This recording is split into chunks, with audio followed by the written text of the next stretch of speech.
कर नहीं सके। अदरवाइज 50वीं बरसी है, 44 साल से हम ये काम कर रहे हैं। मैं 5वीं क्लास में था जब वालिद साहब का हादसा हुआ। तो अब एक मुद्दत गुजर गई है, हम इस तकरीब को मुस्लिम लीग की तकरीब नहीं बनाते।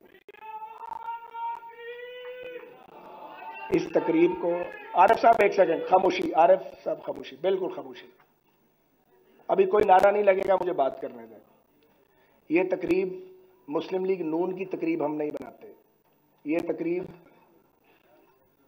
एक मल्टी पार्टी तकरीब हुआ करती है। इसमें हर तरह का ख्याल आता है, हमारे हक में भी आता है और हमारे खिलाफ भी आता है। कुछ प्लेटफॉर्म ऐसे होने चाहिए जिन पे लोग इकट्ठे बैठ के इख्तिलाफ भी करें और इत्तफाक भी करें। तो ये हम ख्वाजा रफीक शहीद फाउंडेशन के तहत ये साल में एक बार ये तकरीब करते हैं। खामोशी, बिल्कुल खामोशी प्लीज। ख्वाजा मोहम्मद रफीक शहीद तहरीके पाकिस्तान के कारकुन थे। हमारा खानदान हिजरत करके, माइग्रेट करके पाकिस्तान आया था और वो उन सियासी कारकुनों में से थे जिनका ये आदर्श था, जिनका ये ईमान था कि एक ऐसा खित्ता अर्जी मार्ग वजूद में आएगा जहाँ लोग अपनी उमंगों और अपनी आरजुओं के मुताबिक इंसाफ के साथ जिंदगी गुजार सकेंगे। ये सियासी कारकुनों की एक बड़ी खेप थी जिसने पाकिस्तान बनाया। मेरे चचाजाद भी यहाँ मौजूद हैं, उनके वालिद साहब ख्वाजा शफी मरहूम जो थे वो भी अपने भाई के हम रकाब रहे सारी जिंदगी। हजारों सियासी कारकुन थे, लेकिन मंजिल उन्हें मिली जो शरीके सफर ना थे। और पाकिस्तान में जागीरदारों और एस्टेब्लिशमेंट के नापाक इत्तेहाद ने पाकिस्तान की बुनियादों को मुसलसल खोखला किया। पहला मुजरम पाकिस्तान का जनरल अयूब खान था, जिसने इस मुल्क पर शख्सी आमरीयत मुसल्लत की। उसे हीरो बनाकर पेश करने की बहुत कोशिश की गई, लेकिन वो और उसके बाद आने वाले वो तमाम लोग जिन्होंने मार्शल लॉ लगाए इस मुल्क और कौम के विलन हैं, और उन्होंने पाकिस्तान को 75 साल दायरे के सफर में डाले रखा है। मैं भी और बातें भी करूंगा, इन बातों को एक वजीर की बात ना समझा जाए। मैं यहां बतौर वजीर मौजूद नहीं हूं, मैं एक पॉलिटिकल डेमोक्रेटिक स्ट्रगल करने वाले कारकुन के तौर पे यहां मौजूद हूं। एक ऐसा पॉलिटिकल वर्कर जिसकी इस जर्द जमहूरियत से कोई ज्यादा तवक्कुआत भी नहीं रह गई और कोई बहुत ज्यादा दिलचस्पी भी नहीं रह गई। तो मैं खुलकर चाहता हूं कि अपने दिल की बात की जाए। वैसे भी मैं उम्र के उस हिस्से में हूं कि मुझे कोई जरूरत नहीं है कि मैं गलत बात का दफा करूं। तो पाकिस्तान को पिछले 75 साल में मुसलसल चरके दिए गए हैं और आज हम उस नहज पे खड़े हैं कि मुल्क संभाले नहीं संभल रहा। माशी अबतरी अपनी इंतहा पर पहुंच चुकी है, दहशतगर्दी फिर सर उठा रही है और हम एक दूसरे के साथ दस्तो गिरेबां हैं। एक दूसरे को गंदा करने के चक्कर में हमने लोगों को भूखा मार दिया। लोगों के मसाइल हल नहीं हो रहे हैं। और जब इस मुल्क में जमहूरी अमल चलने लगता है, जब जमहूरियत पनपने लगती है, एक शब खून मारा जाता है और जमहूरियत के परखचे उड़ा दिए जाते हैं। ये अमल इस मुल्क में 4 बार एलानिया हुआ है और कई बार गैर एलानिया हुआ है। आज जो मौजू हमने आपके सामने रखा है वो है आइन और जमहूर की हुक्मरानी, दरपेश मुश्किलात, राह निजात। ये बड़ा कड़वा मौजू है और बड़ी टाइट रोप पे चलने वाली बात है अगर आप बात करना चाहें, और अगर बात ना करना चाहें तो उसका भी रास्ता मौजूद है। तो मेरी गुजारिश ये है कि हमें बात करनी चाहिए। अगली जिंदगी की अगली सांस का पता नहीं है, बात हम क्यों ना करें। हम आज़ाद लोग हैं। ठीक है, पाकिस्तान कागजों में आज़ाद हुआ, पूरी तरह आज़ाद नहीं हो सका। लोगों को आज़ादी मिल नहीं सकी। लोग मुख्तलिफ किस्म की जंजीरों में जकड़े हुए थे, जकड़े हुए हैं। वो जंजीरें टूट रही हैं, फिर दोबारा पहना दी जाती हैं। लेकिन उसमें देखना ये होगा कि इसको इससे जान कैसे छुड़ानी है सारे मुश्किल से। तो मेरी सबसे बड़ी शिकायत जो है सियासी कारकुन के तौर पे वो पाकिस्तान की सियासी क़यादतों और सियासी जमातों के साथ है। और मेरी शिकायत दिन ब दिन बतौर एक सियासी कारकुन के वो पहले से ज्यादा संजीदगी इख्तियार करती जा रही है और मैं तकलीफ महसूस करता हूं बहुत ज्यादा, और उस तकलीफ का इजहार भी करता हूं कभी पब्लिक में और कभी अपनी जमात के अंदर भी, कि पाकिस्तान की सियासी क़यादतों के साथ आखिर क्या मसला है। ये क्यों अपनी जमातों को मुनज़्ज़म नहीं करते। ये कहना कि इन्हें मुनज़्ज़म नहीं करने दिया जाता काफी हद तक सच है, लेकिन जब जमाना अमन होता है तब काम क्यों नहीं करते आप ग्रास रूट लेवल पे जाके क्यों अपने पॉलिटिकल वर्कर्स को ऑर्गेनाइज नहीं करते, क्यों स्ट्रीट पावर आप गेन करने की कोशिश नहीं करते। और जब फिर लड़ाई होती है तो चंद सौ लोग होते हैं वो मरने के लिए और जेलें काटने के लिए चंद दर्जन रह जाते हैं, बाकी वोट मिलते हैं हमें करोड़ों की शक्ल में, और जब जद्दोजहद का वक्त आता है तो चंद सौ लोग। ये मामला क्या है।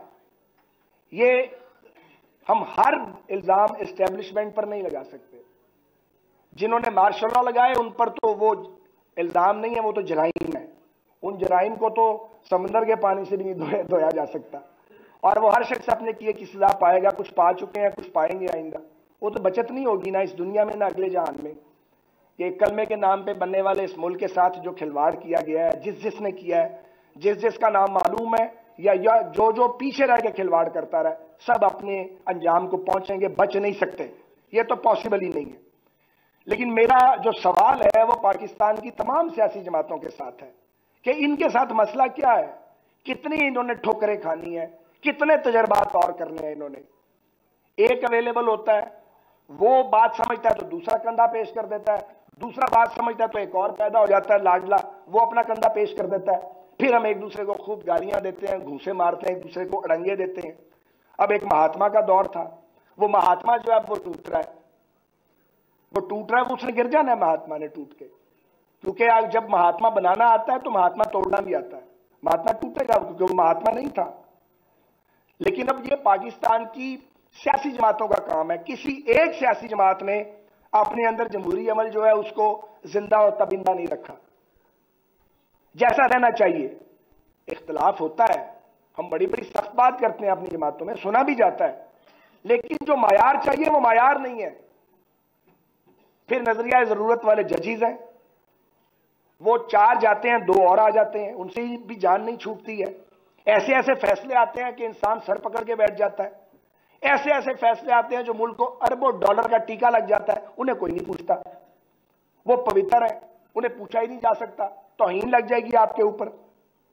अब तो वो वक्त आ गया कि लोग चाहते हैं कि उन पर तौहीन लगाई जाए, क्योंकि मुल्क की तौहीन तो ना की जाए, आइन और जमहूरियत की तौहीन तो ना की जाए। कोई अपनी रिश्तेदारी की बुनियाद पे फैसले देता है, कोई अपने चैम्बर की बुनियाद पे फैसले देता है, कोई अपनी जरूरत के ताबे फैसले देता है। ये कोई तरीका है? इस तरह चलते हैं मुल्क? 22 करोड़ का ये मुल्क है, न्यूक्लियर पावर है, तमाशा बनाया हुआ हमने। एक दूसरे से बदले पे बदला, बदले पे बदला। कितने बदले लेने हमने एक दूसरे के साथ? बदला तो पाकिस्तान के साथ ले रहे हैं। अंदाजा है कि इस वक्त मुल्क कहां खड़ा है? बिल्कुल दिवालियापन के किनारे पे छोड़ गया इमरान खान। नारे लगाया करता था और खोखले नारे थे सारे, और लाने वालों को भी पता था ये खोखला आदमी है, तो लाने वालों से भी पूछा जाएगा कि क्यों लेके आए थे इसको।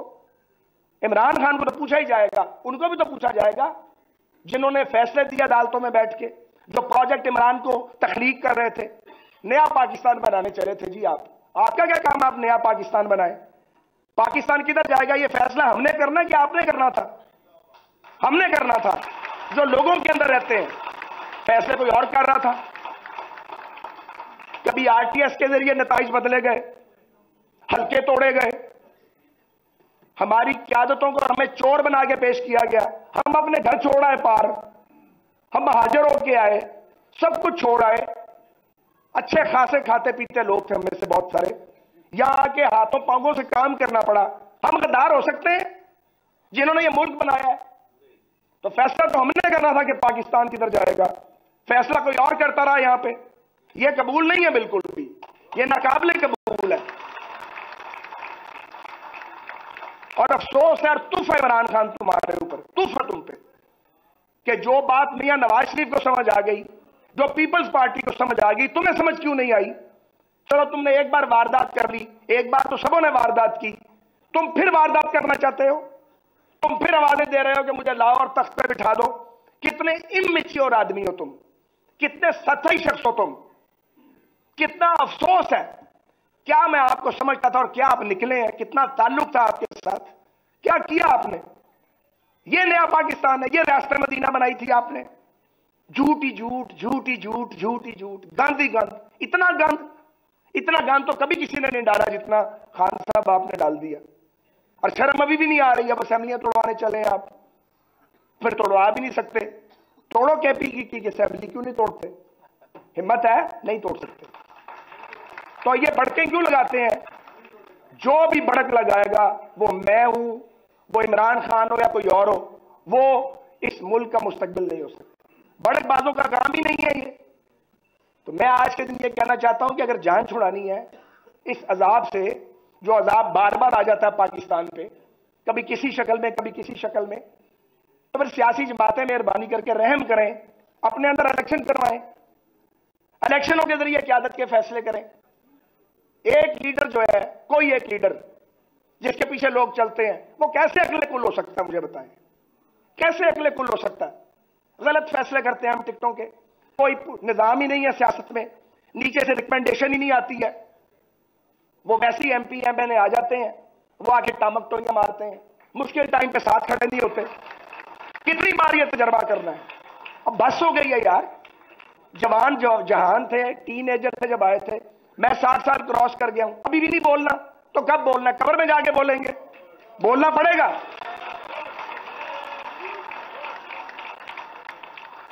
आप यकीन करें, आप यकीन कीजिए, ये जो प्रोसेस था, ये जो अदम एतमाद हुआ, मैं ओन करता हूं, मैं इसमें पूरी तरह शामिल था। अय्याज सादिक साहब शामिल थे, राना सनाउल्लाह खान साहब थे, हम तीनों लगे हुए थे अपने काम पे। बिल्कुल ठीक किया, मैं ये करना चाहिए था। लेकिन जब कैबिनेट बन रही थी, मैंने शहबाज साहब की मिन्नत की, मैंने कहा मुझे वजीर ना बनाए, पूछ लें आप शहबाज साहब से। लेकिन वो उन्होंने कहा कि तुम लोगों ने मुझे आगे किया, तुम लोग कहते हो कि तुमने साथ खड़े नहीं होना। जवाब कोई नहीं था। यकीन करें, कोई दिलचस्पी नहीं है इक्तदार के अंदर रह गई। असेंबली के इलेक्शन के अंदर वो वाली दिलचस्पी नहीं रह गई है। करोड़ों रुपए लगा के आप असेंबलियों में आए, ये जमहूरियत है? इसको खराब कौन करता है? इसको खराब वो करते हैं जो मार्शल लॉ लगाते हैं। इसको खराब वो करते हैं वो जजेस जो नजरिया जरूरत के तहत फैसले देते हैं। रिकाउंटिंग नहीं करने देनी, उठा के फेंक रहा साकिब निसार केस को। तुम हो कौन? तुम कैसे इंसाफ नहीं दोगे? नहीं दिया इंसाफ। मैं नाम नहीं लेता। जेलों में जब आप लोगों को बुला के कहते हैं कि वजीर आला बन जाओ और फॉरवर्ड ब्लॉक बनाओ, शर्म आती है? इर्द गिर्द हमारे किरदार। मैं नाम नहीं लेता। जब आपको पूछें कि कहां से इलेक्शन लड़ेंगे, आपके अपने हल्के से, और आप उसके बाद कहें वो तो आप हार जाएंगे, आपको किसने बताया था कि हम हार जाएंगे? ये तो आपने काम किए हुए हैं। फिर कहते हैं बोले नहीं लोग क्यों नहीं बोलेंगे? लेकिन आज मैं आपको ये गुजारिश करना चाह रहा हूं, आज नहीं, मैं कई दिन से ये कह रहा हूं कि जिम्मेदारी अब सियासतदानों पर 100% पड़ गई है, क्योंकि अगले गैर सियासी हो गए हैं। अगलों ने डिक्लेयर कर दिया कि हम गैर सियासी हैं, तो फिर अब ये जिम्मेदारी पॉलिटिशियंस पे है। और मुझे समझ नहीं आती है इमरान खान को डर किस चीज का है। भाई अब अपने कदमों पे खड़े हो जाओ ना, चीखें क्यों मार रहे हो? हम भी तो जेलों में जाते हैं, हंसते हंसते जाते हैं, हंसते हंसते आ जाते हैं। अल्लाह ना करे आप जेल में जाएं, पर अगर जाना पड़े तो हौसला करो। नवाज शरीफ को डिस्क्वालीफाई किया, साजिश के तहत किया। क्या किया था नवाज शरीफ ने? क्या गुनाह था नवाज शरीफ का कि वो जदीद पाकिस्तान बना रहा था? उसने मेरिट की, पासबानी की, उसने पाकिस्तान में 5.8 जीडीपी लेके आया नवाज शरीफ। हर जिद्दत जो है इस मुल्क में नवाज शरीफ और शहबाज शरीफ लेके आए। यार बात करो, प्लीज। हर जिद्दत वो लेके आए। तो मुझे ये बताइए कि उनकी ये किस्मत थी, उनका मुकद्दर था। बेटी के अंदर, बीवी बिस्तरे मर्द पे, 3 बार का मुंतखब वजीर आजम जनाब, कभी 40 दिन के लिए उठा के ले जाते हैं, कभी उसको वहां पहुंचा देते हैं जहां पे इंसान जिंदगी मौत की लड़ाई लड़ता है। मुकद्दर वाला नवाज शरीफ हर बार बच जाता है, बेनजीर नहीं बची, वो अल्लाह के पास चली गई। तो ये तो होता रहेगा आइंदा भी, अगर सियासतदान संजीदगी इख्तियार नहीं करेंगे, अगर गाली गलौज की सियासत करेंगे, इल्जामात की सियासत करेंगे, फिर कहते हैं जी वो अल्लाह ताला रोकता है कि किसी के ऐब ना उछालो। अब याद आया जब आप ऐब उछालते थे, जब झूठे इल्जाम लगाते थे, हया नहीं आती थी आपको? जब आप लोगों को जेलों में ठूंसते थे, बीवी बिस्तर बर्क पे है, बेटी को बाप के सामने पकड़ते थे, अब कहते जी कमर जावेद बाजवा जो है वो अकेला जिम्मेदार था। नहीं, वो अकेला जिम्मेदार नहीं था, तुम शामिल थे, तुम बेनिफिशियरी हो, वो तो चले गए हैं, तुम मौजूद हो। ये गले में ढोल पड़ेगा सियासतदानों के, तारीख है वो पॉलिटिशियन पे पूछती है, तो सियासतदान फिर अपनी जिम्मेदारी का मुजाहरा कर लेना, करें एक मिसाके जमहूरियत को एक्सटेंड, क्यों नहीं करते? इतना बड़ा डॉक्यूमेंट है मिसाके जमहूरियत, दो मियां साहब और मोहतरमा के बीच तय हुआ, वो मुस्तकबिल था पाकिस्तान का। मैं बतौर एक सियासी कारकुन उस दिन एक होप थी, अरसे के बाद मेरे दिल में आई कि यार ये पाकिस्तान की पॉलिटिक्स बदल गई है, कुछ भी नहीं हुआ। अभी हमारा काम है हम ही कर लें, हम मिसाके जमहूरियत को एक्सटेंड करें। सबसे पहले पीडीएम को पेश किया जाए, फिर पीपीपी तो पहले शामिल है, एएनपी को पेश करें, और इमरान खान भी हिम्मत करे, आना वापस हमारे पास ही है आपने खान साहब, लेकिन आएंगे टकरे खा के। अभी 2-1 साल टकरे खानी है आपने, टकरे खा के आपने वापस लौटना है। मैं जानता हूं अच्छी तरह, कोई किसी को सियासत से माइनस नहीं कर सकता, सजाओं से कोई पॉलिटिशियन माइनस नहीं होता, वरना मलेशिया में अनवर इब्राहिम माइनस हो जाता, कोई माइनस नहीं होता, लेकिन खजल खराब होता है। तो जो दूसरों को खजल खराब करता है वो खुद कैसे बचेगा? तो वबाल है कुदरत का, मकाफात अमल है, आना ही आना है। लेकिन आज मैं ये कहना चाहूंगा, बात लंबी हो गई है, हमने सुना तो उन मुकर्रीन को है, मैं अपनी बात लेके आपके साथ बैठ गया हूं कि पाकिस्तान की सियासी जमातों को सोल सर्चिंग करनी चाहिए संजीदगी के साथ, मेरी जमात समेत सबको, कि हम खड़े कहां हैं, हमारा नैरेटिव क्या है, पाकिस्तान के मुस्तकबिल को कैसे लेके जाना है। हर जमात को अपने अंदर जमहूरी अदारे बनाने चाहिए जो नहीं बनाए जा रहे, अपने दफातर कायम करें, ग्रास रूट लेवल तक जाएं, अपने पॉलिटिकल वर्कर के साथ मुकालमा करें, क्वेश्चन आंसर सेशन करें, इस लेवल पे जमहूरियत को लेके जाएं कि रिकमेंडेशन कौन टिकट लेगा, काउंसलर का, एमपीए का, एमएनए का, नीचे से आए, ये डुएबल्स हैं। ये हमने कई बार लिख लिख के तजावीज दी हैं, कोई पार्टी नहीं करती, कोई मेन स्ट्रीम पार्टी नहीं करती। डायनेस्टिक पॉलिटिक्स पाकिस्तान का मुस्तकबिल नहीं है, और डायनेस्टिक पॉलिटिक्स जो है ये भी आती है मार्शल लॉ की वजह से, क्योंकि जब लीडर को आप जेल में डाल देते हैं, उसके पूरे खानदान को आप रगड़ देते हैं, साथ वाले भाग जाते हैं, उसके पास कोई रास्ता ही नहीं रह जाता कि वो अपने करीब तरीन लोगों पर ट्रस्ट करे और अपनी फैमिली पर ट्रस्ट करे, क्योंकि उसका नैरेटिव लेके फिर फैमिली चलती है। सो ये गुनाह भी उनके सारा है जो लीडरों की डाउन साइजिंग करते हैं, मगर लीडरान को भी सोचना चाहिए कि वो अपनी जमातों के अंदर जमहूरी इंतखाबी सियासी अमल को चलाएं। 2022 के अंदर पुरानी सियासत नहीं चल सकती, आगे आपको नई पॉलिटिक्स लेके जाएगी, अपना नैरेटिव, डेमोक्रेटिक नैरेटिव लेके जाएगा। और फिर ये तो पंजाब है, यहां आप खुलकर बात कर लेते हैं, छोटे सूबे हैं जिनके बगैर पाकिस्तान मुकम्मल नहीं होता।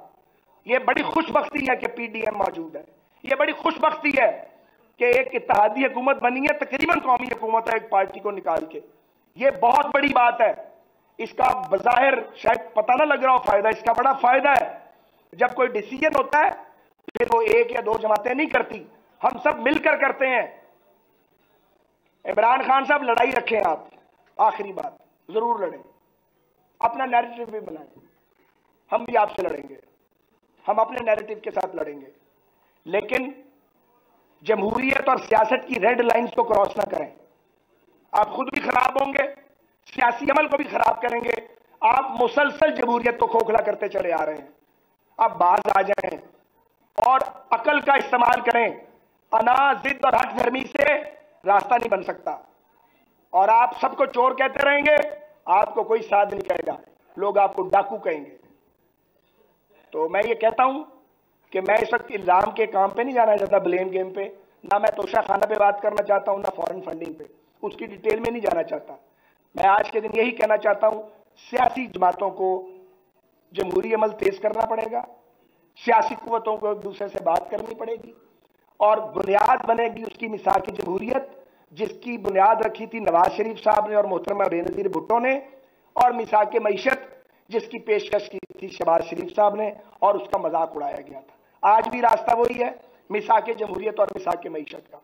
अगर हम आपस में बात करें, मुकालमा करें, हम मुस्तकबिल की राह मुतय्यन करें, बहस पार्लियामान के अंदर करें, असेंबलियां तोड़ो, असेंबलियों से इस्तीफे दो, इस तमाशे को बंद करें, तो फिर 5वां मार्शल लॉ नहीं आएगा। लेकिन अगर हम एक दूसरे के गिरेबान फाड़ेंगे, एक दूसरे को घसीटेंगे, तो कभी किसी वक्त पाकिस्तान में कुछ भी हो सकता है। पाकिस्तान जिंदाबाद।